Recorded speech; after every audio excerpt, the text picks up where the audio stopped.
good news is it totally works, so we can add a new to-do.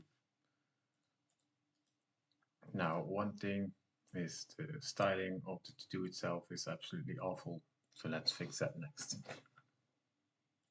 So, what I will do in the interest of,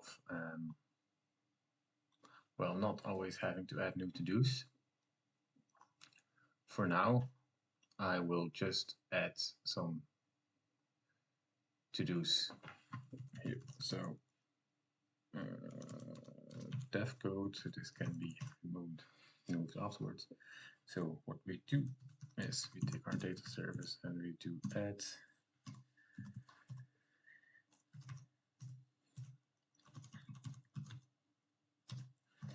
my new to-do status false.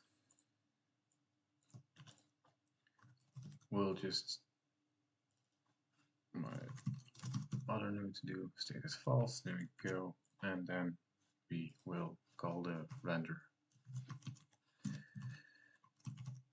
function ourselves. Data service list.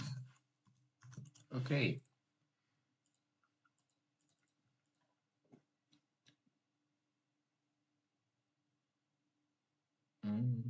I'm not exactly sure why it's not rendering it.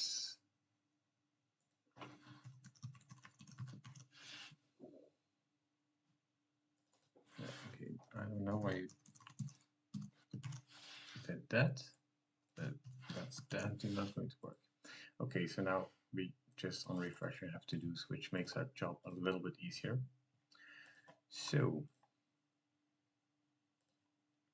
let's see what we built here. So we created a list item, gave a class, an ID, and so forth. So I'm gonna fix one thing.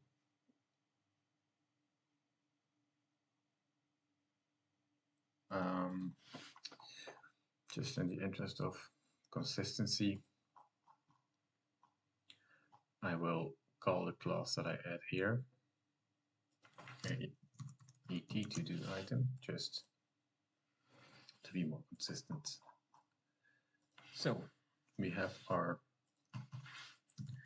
et to do item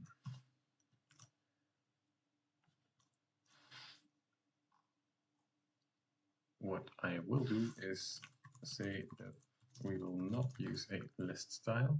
I'm not sure if I can do this here. That actually works perfect.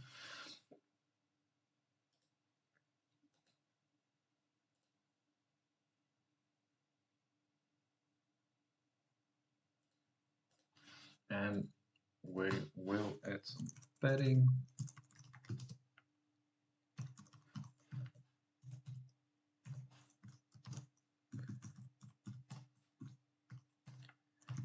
A background color maybe. Actually, yeah, let's do that. White. I want to create a grid layout for this one.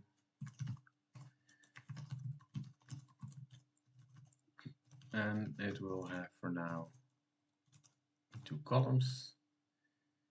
So one of, let's say 32 pixels and then one FR.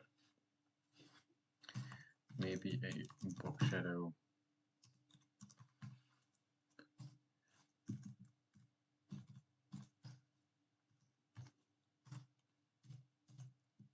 Okay.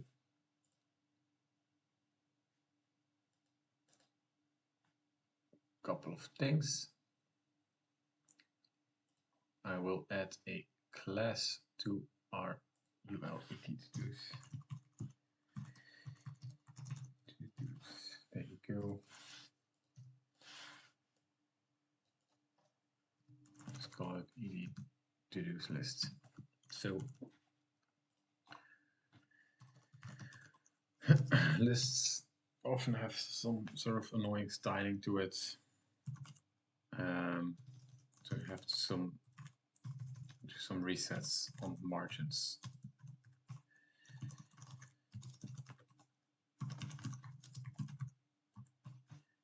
So we'll use grids, a gap of the spacing variable. There you go. Let's see what that does. That should make it a bit more clean. That's nice. Now I will give it a padding. Actually, no, padding can be null. I'll just give it a margin of the spacing. And then 0. There we go. That should sort of align everything cleanly. Now, the annoying part here is that our to-dos now are not aligned properly. So let's fix that.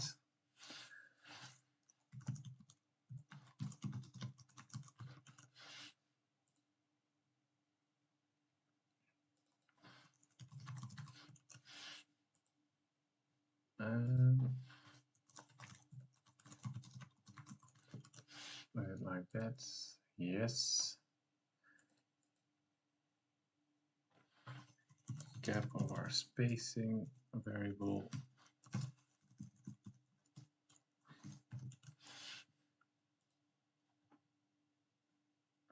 Now, the one thing I don't really understand, oh, I do understand. What I have done here is I was not very specific. So, there we go.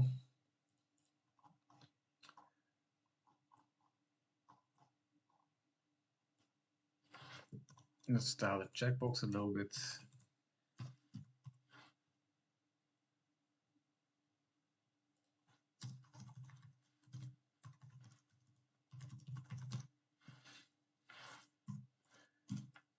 A width of 32 pixels, a height 32 pixels.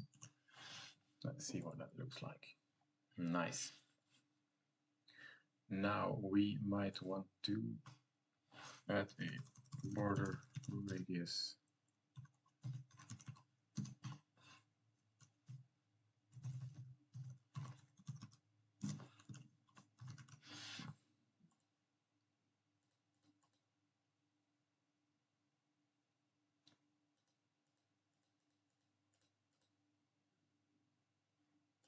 Now, actually looking at it, I think I will throw out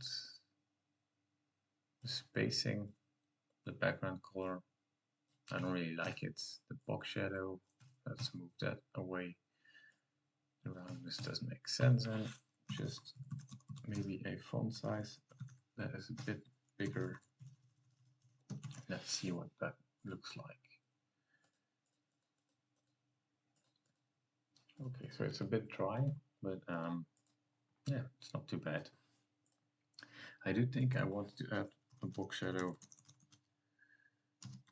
to this, so let's do that.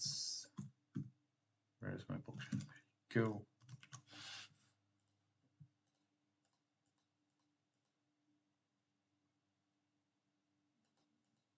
Actually, I don't really like that either. So let's keep it here for now. So normally, if everything goes well, I can add another to-do. And that should work, and then I can fix them. So the next part will be implementing delete, maybe a nice strike-through effect, maybe add some animations. Once all that's done, I think it's time to clean up, refactor the code a little bit, and then move on to more features.